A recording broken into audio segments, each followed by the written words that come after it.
organic, unpredictable, unknown, lovely, beautiful, a sense of fulfillment. This is part of the pleasures of life and not the chores of life.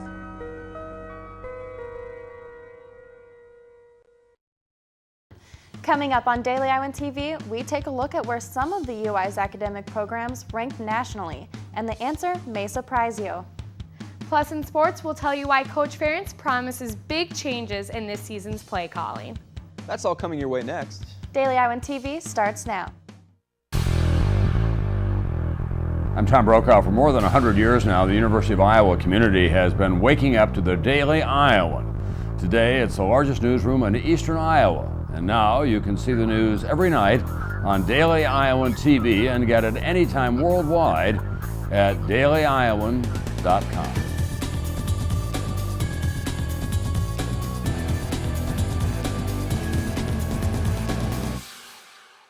Thanks for tuning in to your Tuesday edition of Daily Iowan TV. I'm Josh Bolander. And I'm Tasha Woods. The gay marriage debate is heating up in Iowa once again. Today, conservative activists held a press conference in Des Moines to call for a renewed debate on a proposed constitutional amendment that would define marriage between a man and a woman. Gay marriage supporters quickly responded, dismissing the idea and crediting large out-of-state groups for funding the conservative push. According to the Associated Press, the proposal has passed the House, but not has been brought up in the Senate. The U.S. News & World Report placed 10 of the UI's academic programs among the nation's best. Earlier this afternoon, I took a more in-depth look at how the UI is competing with and even beating the best in the U.S. The first day of spring can be deceiving on college campuses. The beautiful weather allows for groups of friends to walk to class, get the bike out of storage, or just have some fun in the sun. The University of Iowa's campus is no different for an outsider simply driving through the Pinterest. Lots of kids, not a lot of books. However, according to a recent U.S. News & World Report, this couldn't be more farther than the truth, with an astounding 10 graduate schools and colleges at the UI officially ranked among the top 10 best in the country among all public and private schools. The speech-language pathology program is currently the #1 ranked master's program in the country, with the audiology, physician's assistant program, rehabilitation counseling, and College of Nursing all taking the second spot in their respective field. The social psychology, printmaking, physical therapy, and the College of Medicine specialty in rural medicine were also among those making the list. The results will be published in the America's Best Graduate School 2013 guidebook and were released via a UI news release over the university's spring break. Even with some students taking a break from studying to enjoy the mild and warm temperatures outside, let us not forget others are diligently working in some of the top programs the nation has to offer. And winter housing sales in Iowa City climbed this year thanks to low interest rates. Housing sales from December through March rose $3 million this year compared to last, totaling $28 million. Experts say low interest rates were the primary reason behind the increase, but weather was also a factor. Experts say the mild winter temperatures meant more people were willing to go check out and ultimately buy new homes. Child abuse is on the decline statewide. According to a report filed Tuesday by the Iowa Department of Human Services, child abuse cases dropped 7% over the last year. That decrease followed an increase in each of the past 2 years.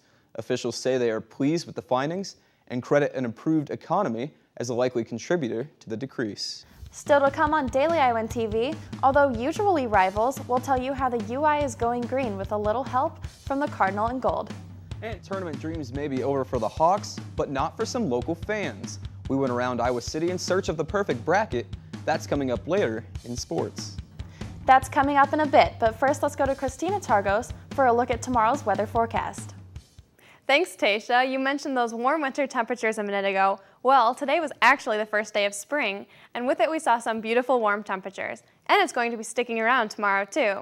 Wednesday morning we'll see a high of 66 degrees with clouds. It will be 71 degrees at noon and could reach 79 in the late afternoon. Wednesday night will be 68 degrees with a 70% chance of thunderstorms.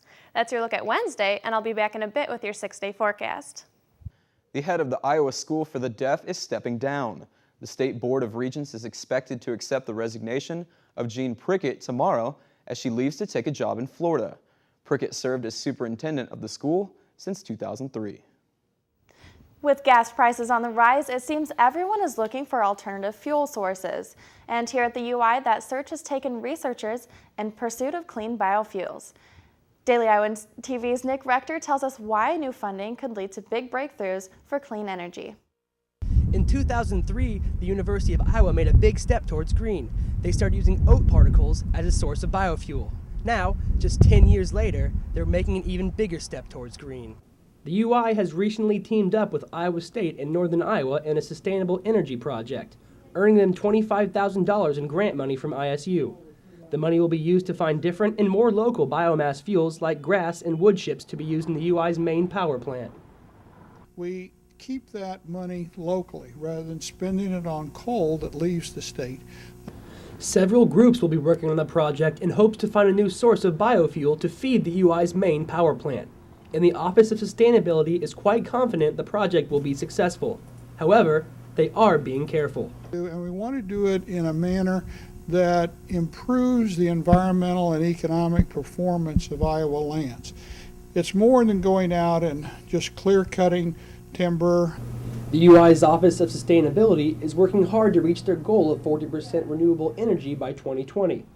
And this project may be the main reason why they succeed.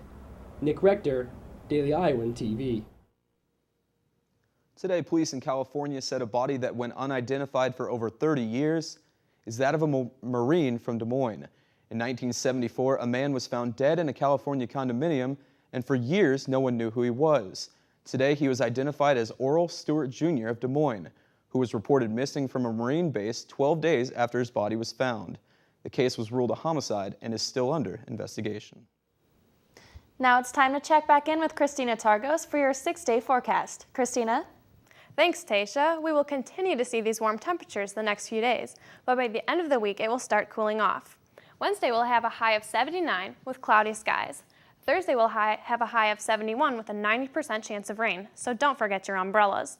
Friday will warm back up to 78 degrees with a 50% chance of thunderstorms. Saturday and Sunday will only get up to 69 and 68 degrees with some possible rain on Saturday. Monday will only get up to 69 degrees with partly cloudy skies.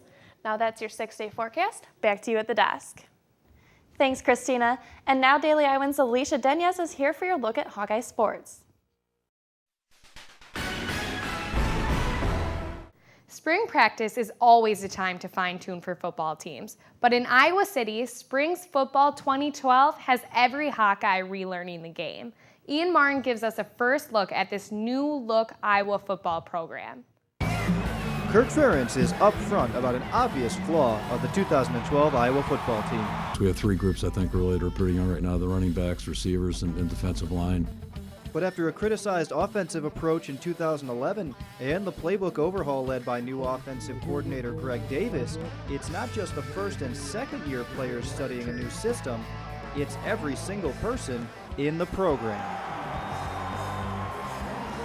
We're all learning right now, so even the old dogs are trying to learn some new tricks. It's an odd offseason for a program usually very set in its offensive and defensive ways, but Ferentz sees the overhaul as necessary and refreshing. Had we not had any changes staff-wise, I think we're at the point where we really, every year we go back and review, but we really need to just, take things apart here a little bit and look a little close. The new look playbook will make its debut on April 14th during the team's spring practice. But until then, all bets are off about what plays will be run and even what players will be running them.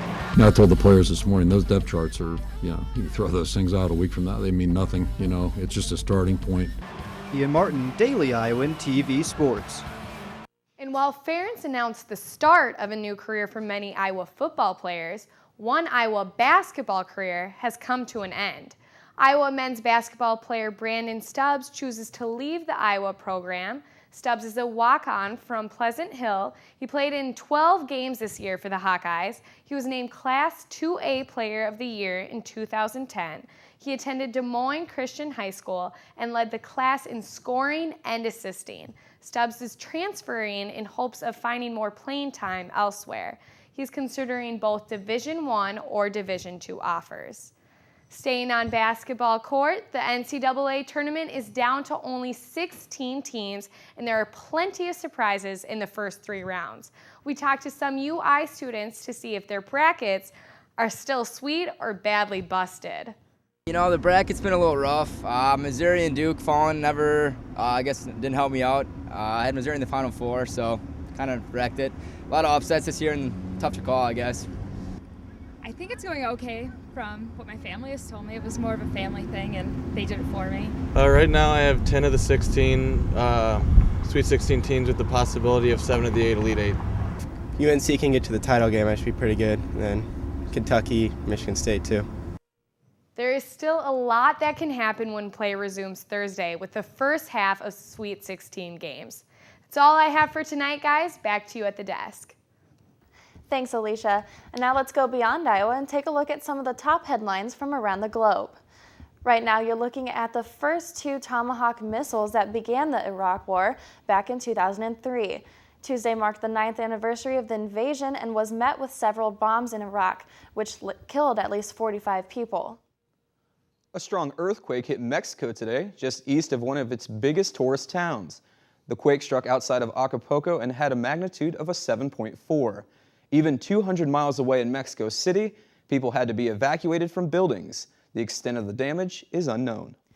And in Spain, where debt is crushing many local communities, one small town is turning to volunteers to keep itself afloat.